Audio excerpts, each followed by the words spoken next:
Native women of the northern Northwest Coast create some of the world's most technically complex and beautiful hand-woven garments. Since time immemorial, clan dignitaries dressed in these fine woolen robes while speaking at ceremonies and conducting diplomacy with other nations.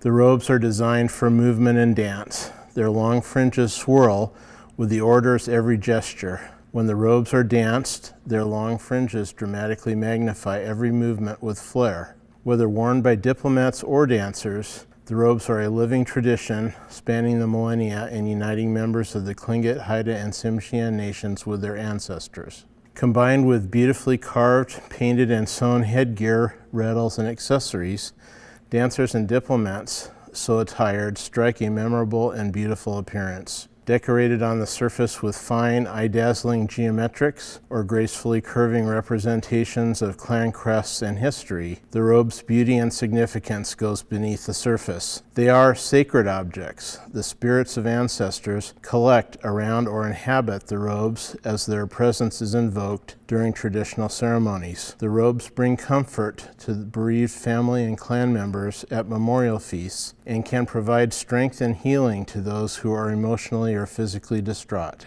This sacred aspect of the robes is embodied in the Tsimshian term for the robes, translated as "the spirit wraps around you." This exhibit traces the history of two types of ceremonial robes over the past 200 years, both woven by women from the luxuriant wool of the mountain goat. The oldest form, seen by Europeans who visited this coast in the late 1700s, are known today as Yaith Kuwu, Ravenstail weaving. They're distinguished by fine geometric patterns woven across their surface. By the early 1800s, these were replaced by a new style, featuring a unique technique allowing the curvilinear representations of clan crests, known today as Nahain, Chillcat weaving, named for the Chilkat Tlingit, who kept the knowledge of the weaving alive to the present day. Today, fewer than a dozen weavers keep Chilkat weaving alive, devoting their lives to mastering the complex technique. As for the older Ravenstail style, many more contemporary weavers have revived the geometric style after an absence of at least 150 years. Both new and old robes continue to be a vivid and highly treasured part of Native life on the coast of Alaska and British Columbia. Hi, I'm Steve Henrikson, Curator of Collections at the Alaska State Museum, and we're here today to get a preview of a new exhibit opening at the Alaska State Museum in Juneau entitled "The Spirit Wraps Around You, the Native Northwest Coast Textiles." The exhibit is put together in concert with a curatorial team consisting of myself and three experienced weavers from the Haida, Tsimshian, and Tlingit tribes. There's Lonnie Hotch from the Tlingit, Marie Oldfield from the Tsimshian, and Evelyn Vanderhoop of the Haida nations.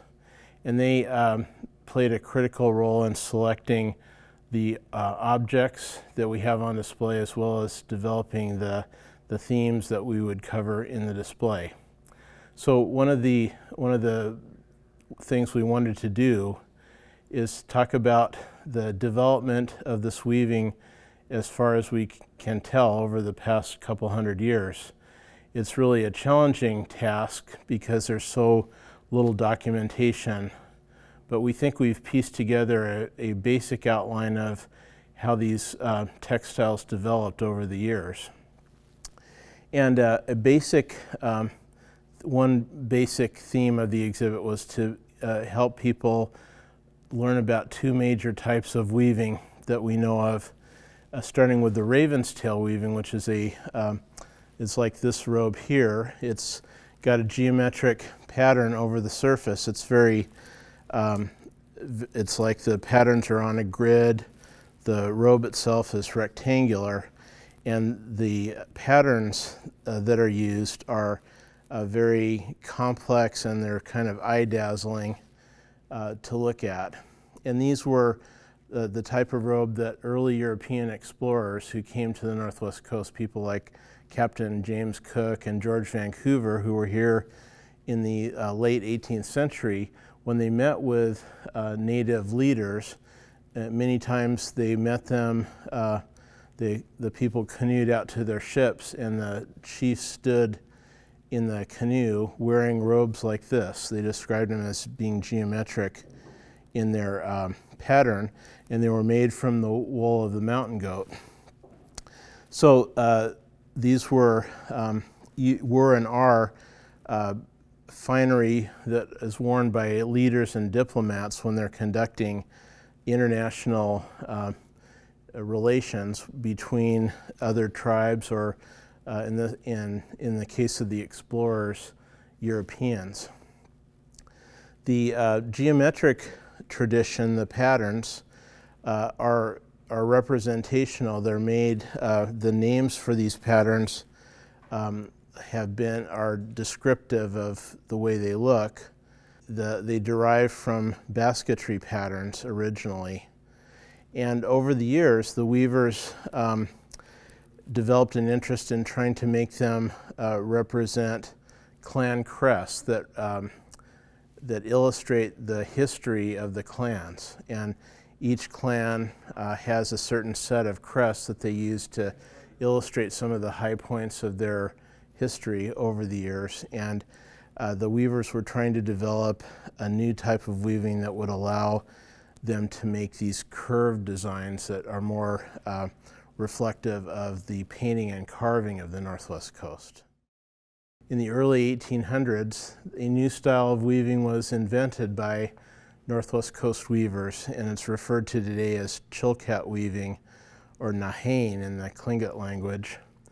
And these robes were different. They no longer had geometric patterns, but they had curved patterns that are representing the crests of the clans that own them. And the crests are all about the history of the people. And this particular robe is owned by the Kiksutty clan of Sitka, and one of their principal crests is the frog. And so on the back of the robe is represented the frog coming out design, and it relates to an episode from a story about how they acquired the frog as a crest.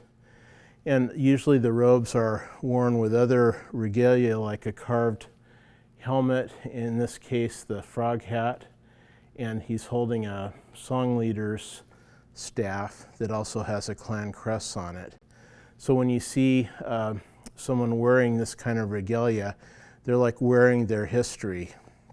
And the Chilkat weaving allowed them to carry that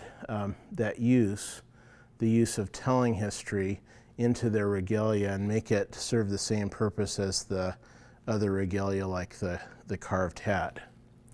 It took a technological leap to be able to represent a curved design in weaving, because in weaving, when you look at how the warps and the wefts cross each other at 90-degree angles, it sort of confines you to a geometric pattern.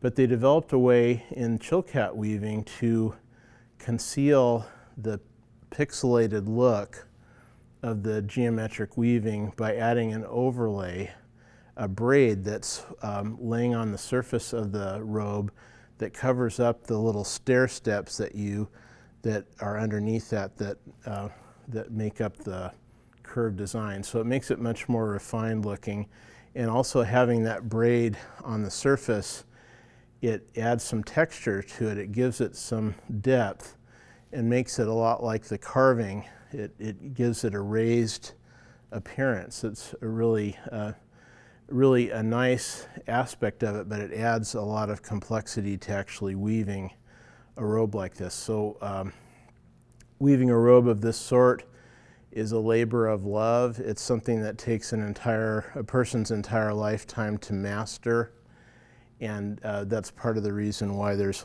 fewer than a dozen weavers today who can weave a robe.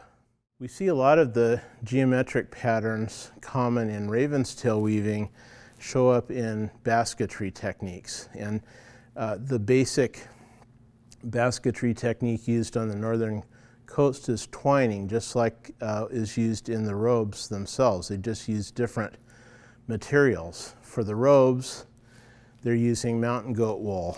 In basketry, they're using split spruce roots and cedar bark. But the designs common to both basketry and Ravenstail weaving are the same.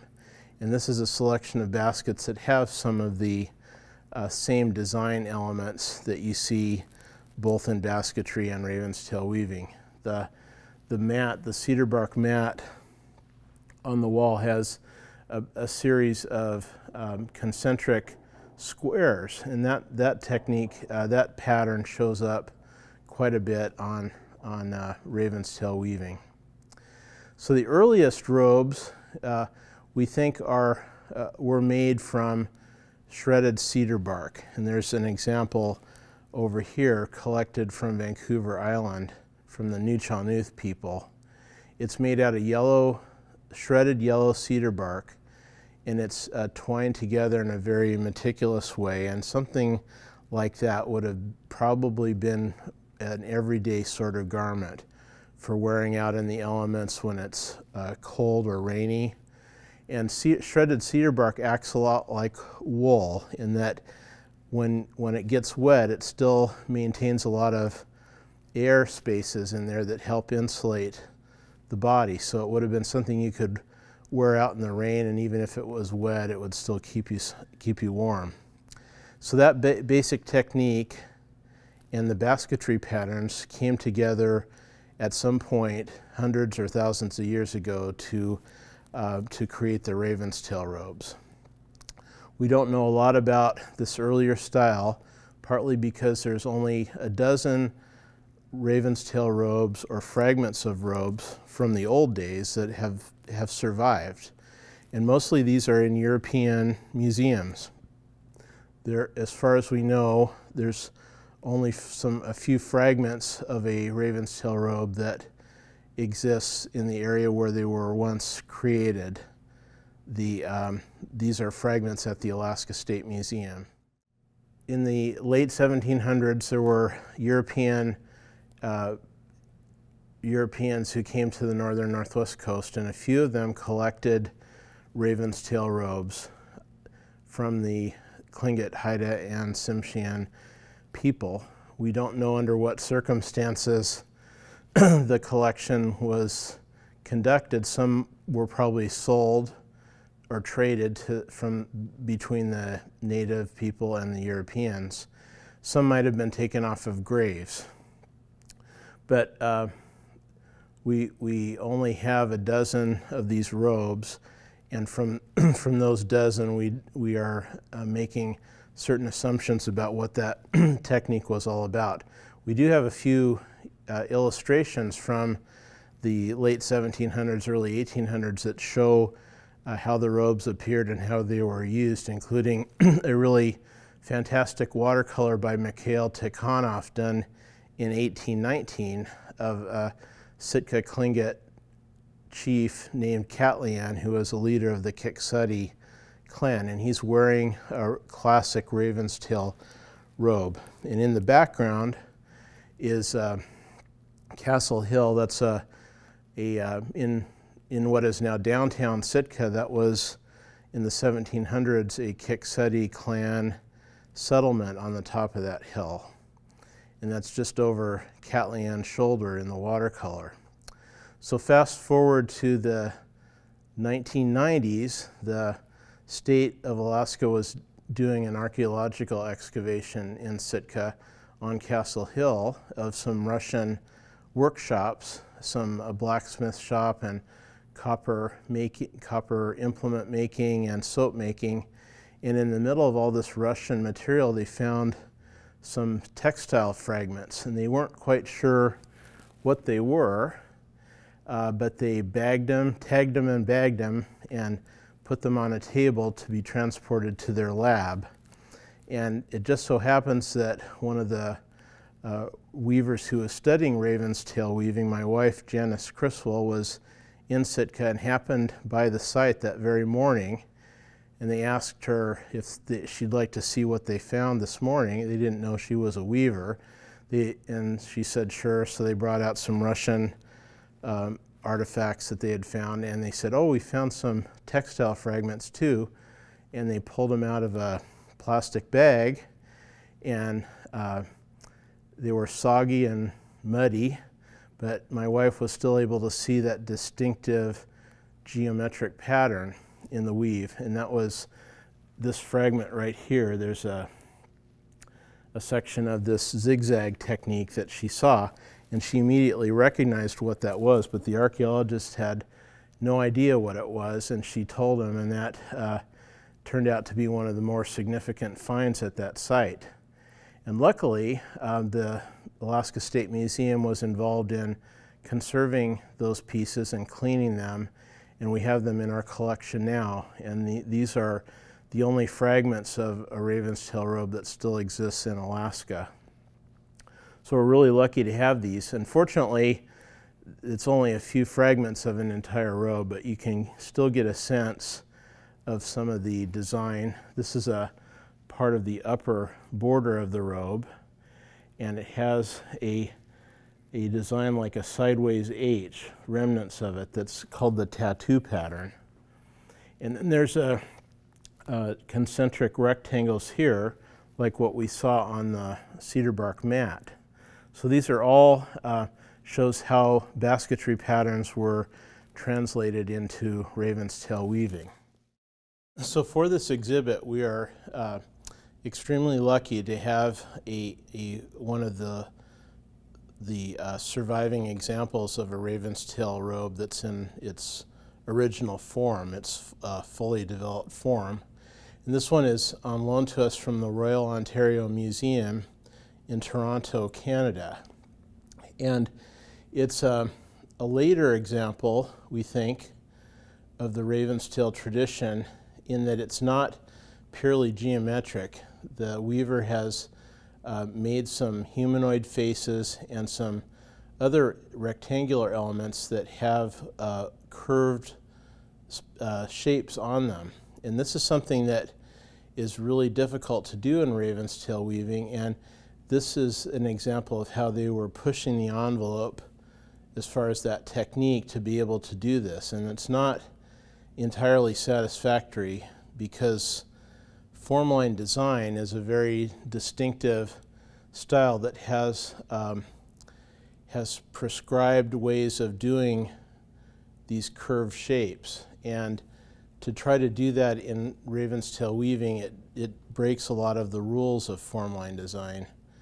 But still, they gave it a pretty good shot here and maybe used some of the knowledge that they developed in doing this robe to be able to create Chillcat weaving that's has a much better way of doing that.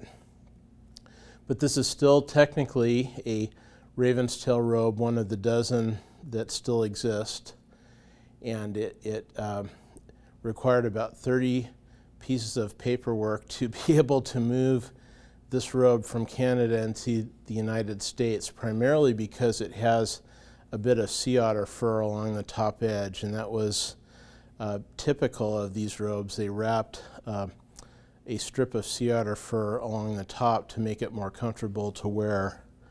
But because it's an endangered species, there's international treaties involved, and you have to get certain permits to be able to allow that to cross the border. So that all took several months to do, but we were lucky to be able to bring it to the United States for the exhibit. The other robes are primarily in European institutions. The British Museum and the museum in St. Petersburg, Russia, have additional robes. This tradition, we think, maybe overlapped with Chilkat weaving in the early 1800s, but soon after they stopped doing Ravenstail weaving, and no more new ones were made. But in the 1990s, a weaver named Cheryl Samuel was able to visit all of the existing old Ravenstail robes and study them, and she reverse engineered the technique and figured out how to do those robes. And she wrote a book on it called The Ravenstail, and then started teaching classes in it through the University of Alaska Southeast. And over the years, there's probably been at least 100 weavers who have learned how to make Ravenstail weaving. And so there's been a revival of that style. It died out in the early 1800s, came back in the 1990s. And so part of our exhibit features some of the new robes that have been made since the publication of Cheryl Samuel's book. The first new robes were based on the old ones. The old robes were the teachers. There were no living weavers who had learned how to do that technique through their family members, like would have been common in the 1800s. So the old robes themselves were the teachers, and the contemporary weavers used the old robes as design prototypes for weaving the new ones. And the robe we have right here is an example of a modern robe that's based on one that's in the British Museum that was collected by Captain Cook in 1778. And this robe was woven by Clarissa Rizel, and it was acquired by the Taku Yanyedi clan, who has brought it out as a crest object for their clan, and they call it the wolf prince blanket is their name for it. And the wolf is their primary crest, and so they see the diamonds on the robe as wolf tracks. So this technique has been fully reintegrated into Tlingit culture, not just as a modern day art object, but as a cultural object, and used exactly like robes have been used for thousands of years. They're used for giving speeches. Tlingit leaders give speeches while wearing them. Dancers dance in them, and they collect the spirits of the ancestors during ceremonies. So another example of how the old robes inspired the modern weavers is this robe by Kathy Rado of Juneau that has a modern design based on the old robes, but it's got a full lining of sea otter fur, not just at the top, which is typical, but the entire inside of the robe is lined with sea otter fur. They do that by cutting the fur into strips and using the strips of fur as a weaving element. Those are the warps of the weaving. So they're woven right in to the garment, and they have to carefully keep the fur going to the inside. When you're weaving this, the fur will kind of pull through on both sides, but they have to continually pull it through so it just stays on the inside. So if you look at the outside of it, you don't really see the fur at all. It's all pulled to the inside. And this is based on two of the old robes that are in St. Petersburg that have a full lining of sea otter. So obviously that would have probably been a winter garment, because the sea otter fur is the thickest, the most dense fur on Earth, and there can be up to 1 million hairs per square inch. So it's a really dense, warm fur. So as the modern weavers continued to develop their version of Ravenstail, some of the weavers started making robes with their own patterns. And this next robe by Dolores Churchill, she's a Haida weaver known for basketry, but she also does Ravenstail weaving. This robe combines historical patterns with some that she developed herself, some of the geometric patterns. So this one is not a copy of an old one, but it's inspired by some of the design is inspired by traditional patterns, including one that's called the back of the hand tattoo pattern. And that's the pattern along the bottom row that looks like a capital letter H turned on its side. And that's one that is very ancient. It goes, you see it on spruce root basketry, but also on early Ravenstail robes. But there's other parts of the design are ones that Dolores developed herself. Cheryl Samuel herself, not only did she do the research and write the book about the historic Ravenstail robes, but she's a weaver herself, and she wove this robe called the Midwinter Robe. It's based on Ravenstail design, but using a radically different color scheme. The old robes were black and white with a little bit of yellow, and she developed this with black warp and weft and used dyed silk to do the colored designs. And this is called the Midwinter Robe because she lifted colors that she saw on the beach during the winter from mussel shells and other sea creatures that she found washed up on the beach. So that's where the inspiration from that one came from. This is the Circu River Robe by Lonnie Hotch, and that's one of the rivers that runs past her village in Klukwan.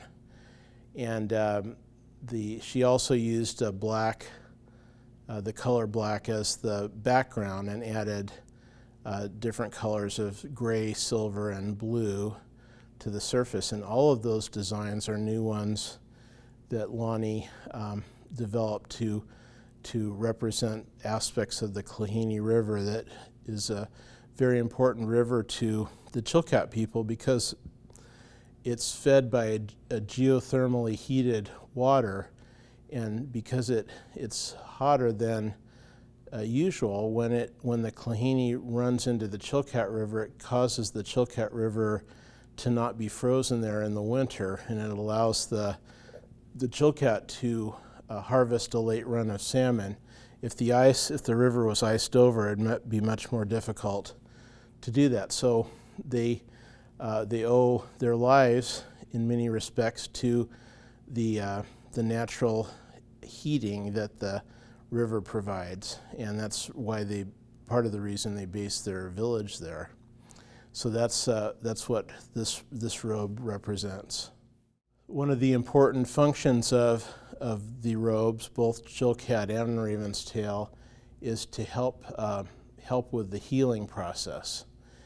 Traditionally, when these robes are used at memorial feasts or potlatches, the clans bring out their regalia and they'll hold up a robe and display it to the family of the deceased and say, consider this robe a handkerchief to dry your tears on.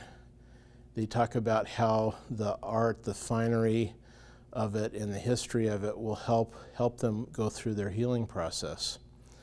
Now, in Klukwan, the Chilkat village decided that they wanted to have a robe for the people of the village to help them go through the process of healing after the historical traumas that they had suffered over hundreds of years. There was a sense that the community was in mourning because of all the loss due to introduced diseases, to the effects of assimilation and boarding schools.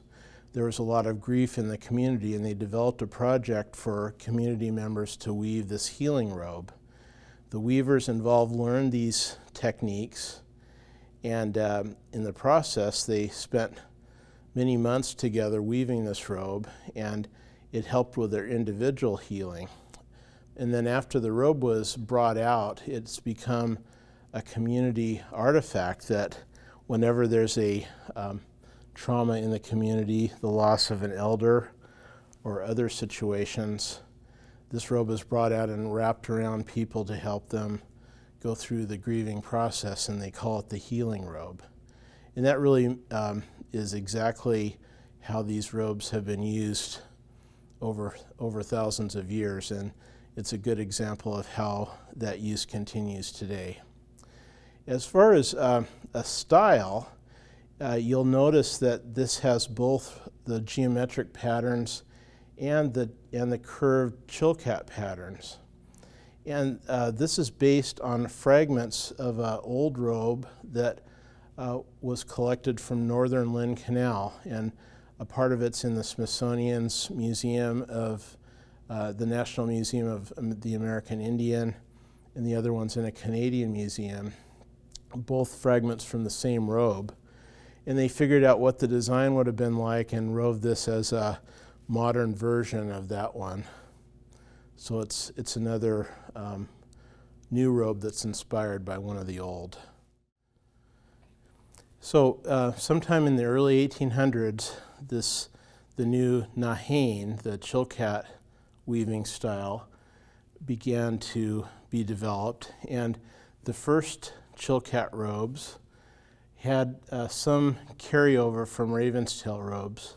In this particular robe here that we call the Killer Whale Flotilla robe, while it has curved designs on it that represent clan crests, it's still on a grid, very much like Ravenstail robes. And the weavers of this generation probably wove both styles. And so to them, they probably had Ravenstail in their mind sometimes, and when they were designing their new robes in the new style, there was some bleed over from the old style. And that's one of them. This particular robe is on loan to us from the Nanya-Ayi clan of the Stikine Kalingat. And this is an ancient robe that belonged to Chief Shakes of the famous, his house is world famous there in Wrangell, and you can visit it today, but he's one of the more prominent Tlingit leaders from that community, and we're extremely lucky to have this on loan.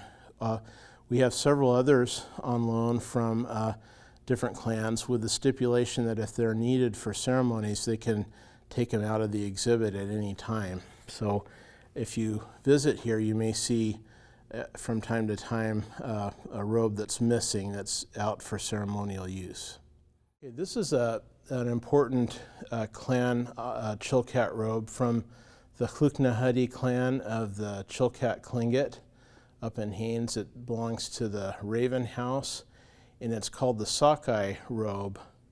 All of these robes have names that are formally given to them when the robes are first brought out at a ceremony. And this one tells a story, a clan story, of their earliest history when they acquired the Sockeye crest. There was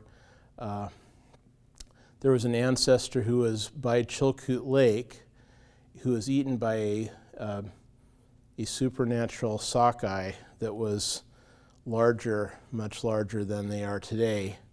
They were able to eat a person, and because of that, the clan adopted the sockeye as its crest and wove it on this blanket. And so you can see the sockeye design on both sides, and then there's a circle in the middle that represents the lake and another sockeye inside it. This is one of the few robes that we know the name of the weaver. I should say one of the few robes from the 19th or early 20th century that we know the name of the weaver. And this one was named Santats, who's a weaver from Klukwan. And she is ancestor of Lonnie Hotch, who is one of the co-curators of the exhibit. So for this exhibit, we wanted to tell the story of the history of the robes, and it was important for us to get a special robe that's on loan to us from the Peabody Essex Museum in Salem, Massachusetts. And this one is special because it's the earliest known Chilkat robe, and it was collected before 1825 by an American trader who visited the northern Northwest Coast. But the robe itself was that he acquired it actually in Northern California at Fort Ross, a fur trading post that was run by the Russian-American company. And we're not really sure how it got to Northern California. It was probably picked up by a trading vessel in Southeast Alaska and carried down there, and then it was acquired by Captain Forbes, who then donated it to the Peabody Museum. And not only is it the earliest dated robe, it's also one of the finest in existence as far as the size of the wool used for weaving it, and the beauty of the design itself, it's really considered a masterpiece. So we're extremely lucky to be able to show it to you here for this summer. Also, we were in the process of doing this exhibit.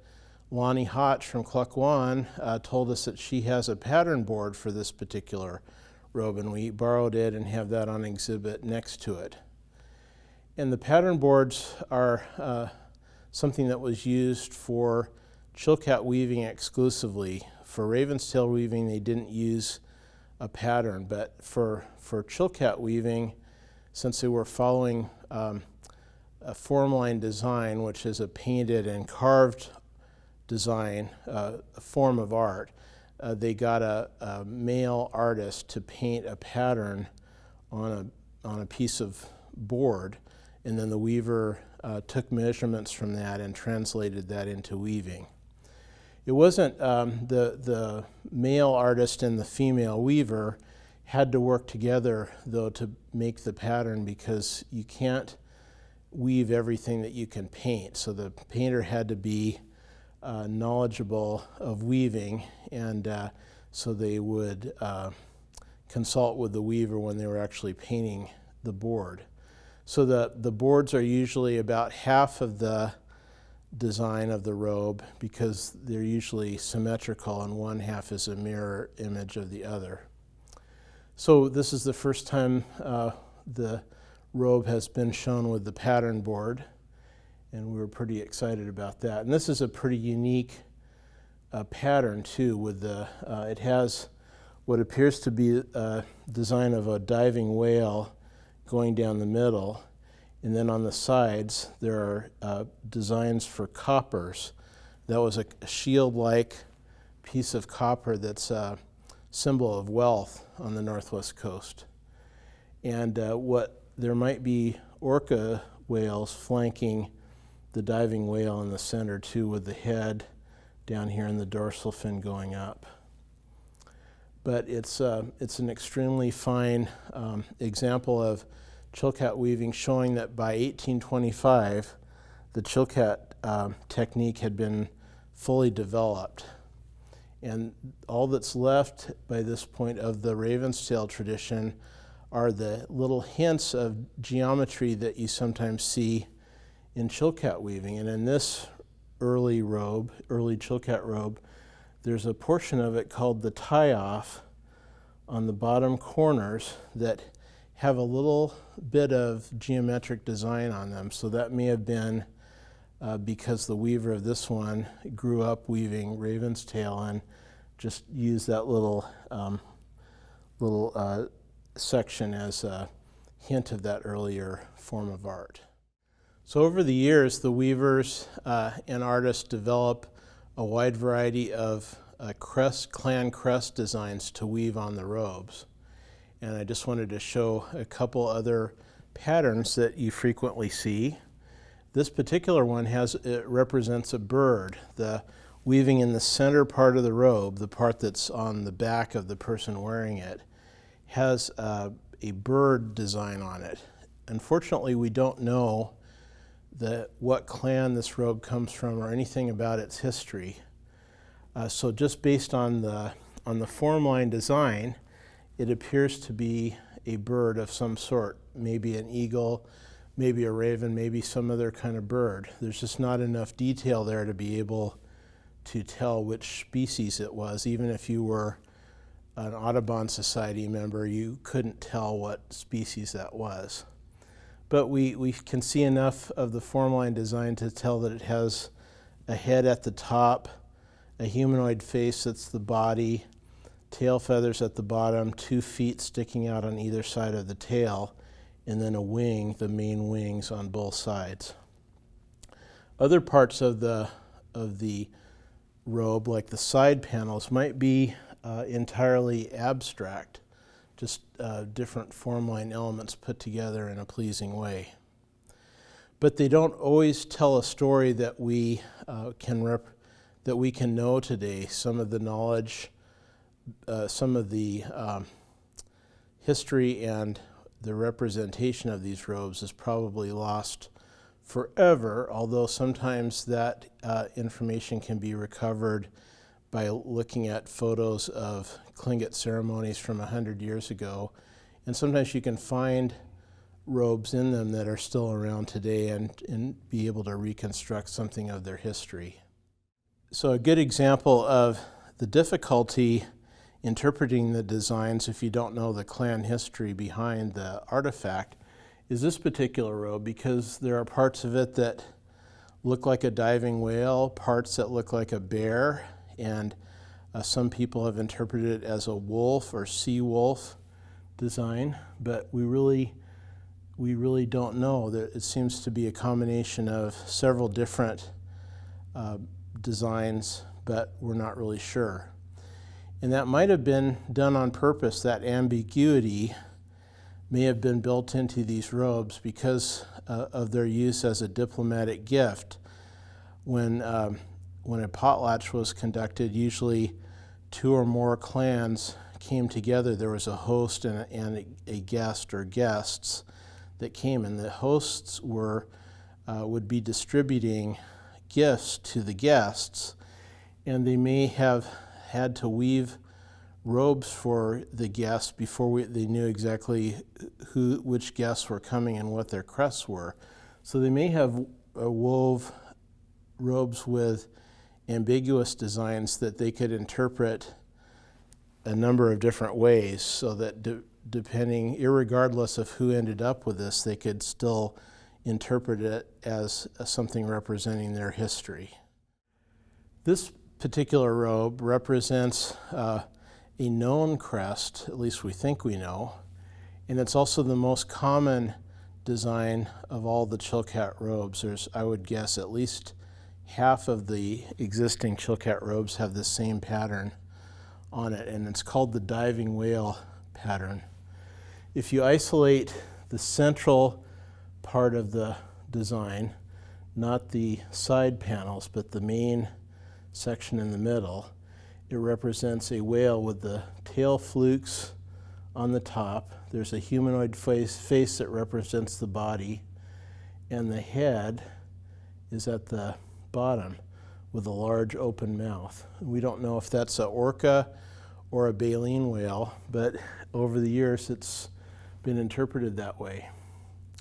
And so a lot of different clans, even clans that don't have the whale as a crest, they own robes with this pattern, and it may have been kind of a generic crest that everyone could show and could interpret as far as their own clan history.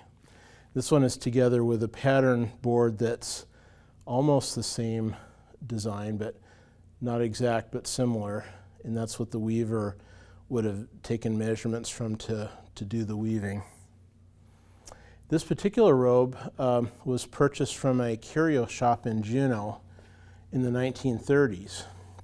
And starting in the early 1900s, and maybe even earlier, the native families were having a hard time making a living because of all the discrimination and lack of employment opportunities, except doing menial labor in many cases. The families were struggling. They needed to make a cash income to augment their subsistence life, but their subsistence life was being put upon by the American government as canneries and sawmills and other industries started coming in. They were interfering with the natives' access to these resources. And the natives were left out because of discrimination of the labor force, except for working in the mines or in canneries and in fishing.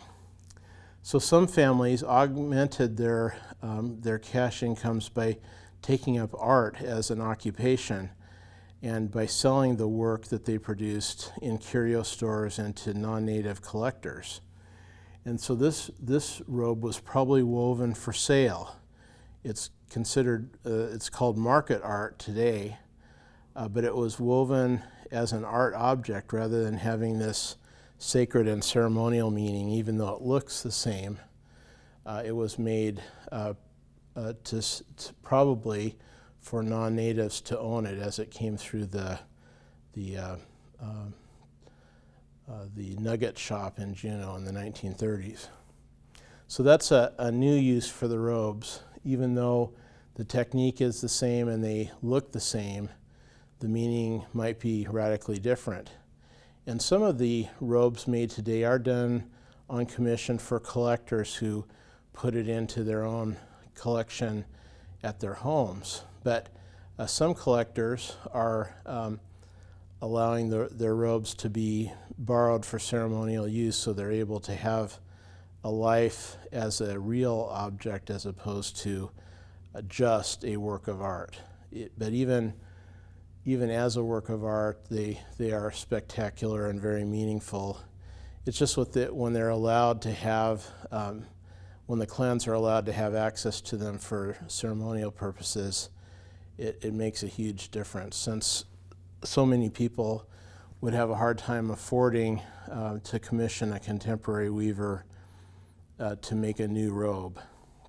They're very expensive, and the weavers have a hard time really making a decent living, considering how weaving a robe can take a year, easily a year. It's very difficult to make minimum wage when so much labor is involved.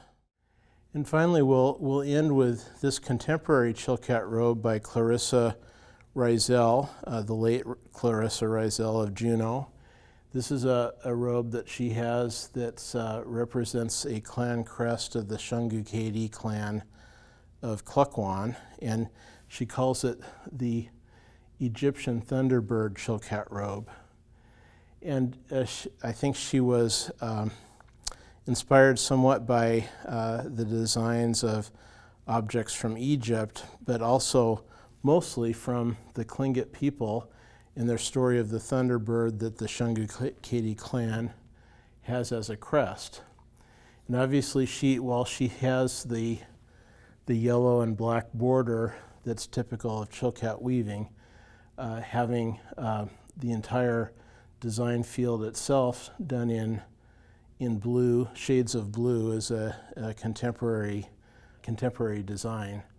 And then she has a little bit of the sun in the middle there, the yellow eye. And that she calls the Egyptian Thunderbird. And this is used by the clan for ceremonies today, and on loan from the clan for this exhibit. So today, Chilkat and Ravenstail weaving is finding all kinds of new uses, meanings, and forms. And a couple of the new forms we have in this case, the Lily Hope has done in keeping with all the attention on the pandemic over the last year, she wove a Chilkat protector's mask that's the lower part of a humanoid face that can be worn as an actual mask, looping it over the ears just like a surgical mask. And that's sort of a statement of the times. And then Ricky Tagabon from Juneau has done a Chilkat iPhone case. And right above it is an iPhone itself that was engraved by Nicholas Galanin of Sitka with a formline design on it. So we thought we'd pair them together. So these are some new uses of Chilkat weaving, and so in the middle some Ravenstail inspired earrings. So there's all kinds of new forms of Chilkat and Ravenstail that are coming out. So you can see more examples of both contemporary and historic weaving if you visit the Alaska State Museum this summer. The exhibit is open through October 9th in the Alaska State Museum in Juneau. Thank you.